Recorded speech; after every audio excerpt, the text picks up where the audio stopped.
Right, welcome to this explainer. Look, if you are staring down the barrel of your GCSE English Literature exam right now and you're aiming for those absolute top-tier grade 9 marks, you are in exactly the right place. Today I'm going to be your elite tutor, and we are going to completely gamify your revision to crack William Blake's famous poem, London.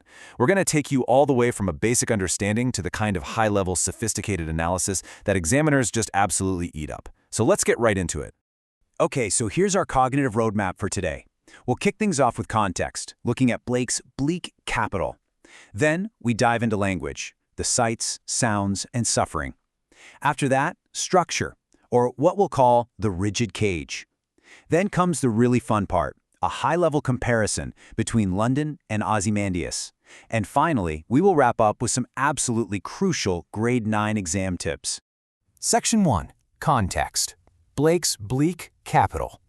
Okay, so to secure those massive marks for Assessment Objective 3, which remember is all about understanding the historical and social background, you've really got to anchor yourself in 1792 Georgian London. Picture this. It's a rapidly growing city, but it is completely plagued by poverty. The Industrial Revolution had just arrived. Now, this brought time-saving machinery that made a select few people incredibly rich. But for the vast majority, it meant hazardous working conditions, horrific child labor, and just total grinding poverty. People were essentially losing their rural jobs and being forced into this overcrowded, smoggy city just to survive. And right in the middle of all this chaos was the poet himself, William Blake. In 1794, he published a fully illustrated collection called Songs of Innocence and Experience. Now, Blake actually lived and worked in the capital his entire life, so he saw this grim reality firsthand. He designed this collection to show the, quote, two contrary states of the human soul. The Innocence poems, they celebrate the bright, positive joys of childhood and nature. But the experience poems, which is exactly where London sits, well, they're meant to provide a stark, brutal contrast, highlighting the dark, oppressive effects of modern city life. But what's really interesting here is that Blake wasn't just a poet. Actually, scratch that. He was a radical, passionate protester. As a key figure in the Romantic movement, he totally opposed the Industrial Revolution and capitalist systems, believing instead in the sheer power of human imagination and emotional freedom. He was also a deeply radical Christian who fiercely rejected the established church. Why? Because he felt it had completely failed in its basic duty to protect the vulnerable, especially those poor children forced to work as chimney sweeps. On top of that, he was heavily inspired by the 1789 French Revolution. He saw it as a literal model for how ordinary, powerless people could rise up and seize power from oppressive monarchs and aristocrats. Section 2. Language, sights, sounds, suffering.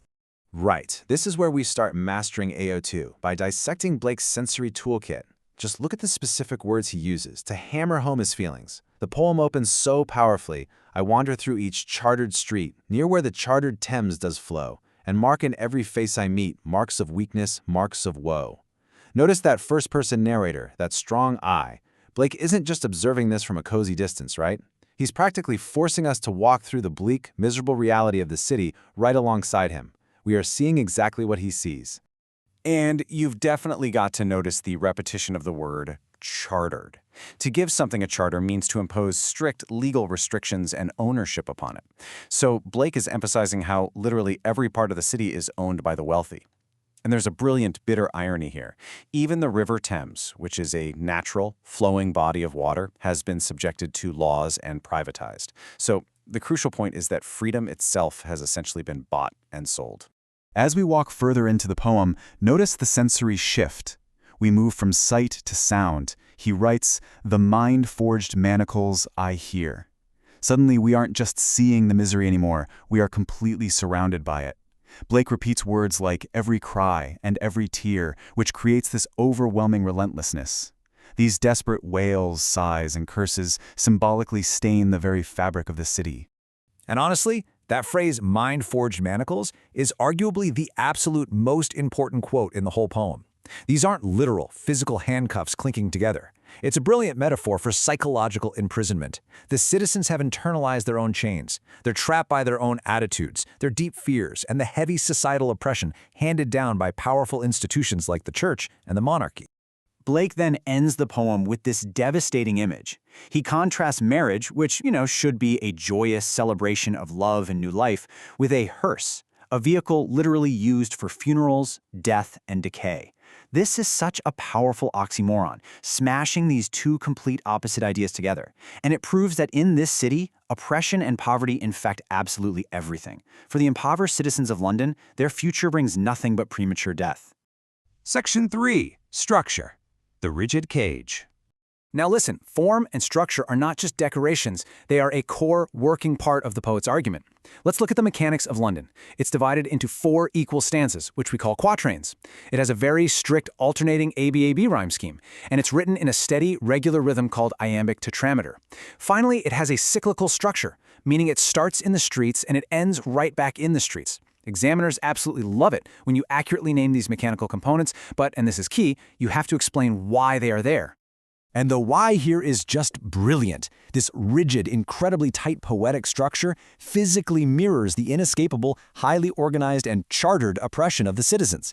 The predictable form acts like a literal cage on the page, holding people in place and completely silencing the human pain that's trapped inside it. The speaker, exactly like the citizens he's writing about, is stuck in an endless, suffocating loop. Section 4. Comparison. London versus Ozymandias. Okay. If you want to grab those top-tier marks for AO1 and AO3, you need to execute a high-level comparison. Let's call this our ninja cheat sheet. We're going to compare Blake to another heavy hitter, Shelley's Ozymandias. While Ozymandias is set way back in the ancient past in a dusty desert, London is happening right now in the present tense. Shelley focuses on a shattered visage, transforming a mighty king into a forgotten ruin. Blake, on the other hand, focuses on those mind-forged manacles, turning everyday citizens into walking prisoners. Ozymandias has this ironic, distant, sort of mocking tone, critiquing time and nature. But London? London is angry, it's urgent, and it's directly attacking the church, the palace, and the law. So when you put them side by side, you are essentially comparing a self-destructing monument against a living, systemic prison. Shelley shows us the arrogant, highly visible power of a single pharaoh that eventually just crumbles to dust, meaning, ultimately, tyranny is temporary. But Blake exposes faceless institutions that grind regular people down daily. And honestly, Blake's vision is arguably far bleaker, because his system of oppression just constantly renews itself. It has absolutely no expiry date. Let's move to how this builds into structural analysis, because remember, form always reflects ideology. Shelley uses a distorted, broken sonnet form to perfectly mirror the shattered, ruined statue of Ozymandias, showing us that tyranny eventually breaks apart and fails. Blake, however, keeps his quatrains perfectly regular and rigid to mirror the inescapable, organized suffering of the city. He's showing us that this kind of systemic tyranny survives specifically by holding people tightly in place. Section 5, Grade 9 Exam Tips. All right, let's bring it all together. This final section is entirely focused on practical exam hacking to secure you the best possible grade. First, a really quick reminder of the rules of the game, what the examiner's rubric actually demands from a top-tier essay. AO1 is all about maintaining a critical style and seamlessly using embedded quotes. AO2 is where you analyze language, form, and structure using relevant terminology, words like oxymoron or iambic tetrameter. And AO3? That's showing your deep understanding of the context, things like the Industrial or French Revolution. So how do you actually build an elite thesis statement that hits all of these AOs right from the starting line? It's easy. Just follow this formula. Step 1, acknowledge the core themes connecting both poems. So, for example, power and its abuse. Step 2, contrast exactly how that tyranny operates. Is it temporary and arrogant like in Ozymandias, or is it systemic and institutional like in London? And step 3, connect that mechanism of power to the overarching context or the ultimate message of the poets. If you follow that exact formula, you get an elite cheat code that looks something like this. While Shelley presents tyranny as a self-destructing monument that time inevitably erases, Blake exposes power as a living, systemic prison embedded in institutions and ideology, suggesting that the most dangerous empires are not built in stone, but in the mind. Boom! Starting your mini-essay with a statement like that hits with absolute maximum impact.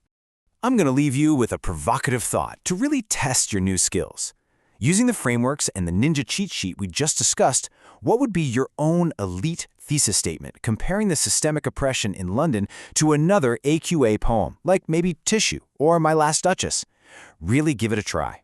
Thank you so much for joining me on this explainer, and the very best of luck on your GCSEs. You're going to smash it.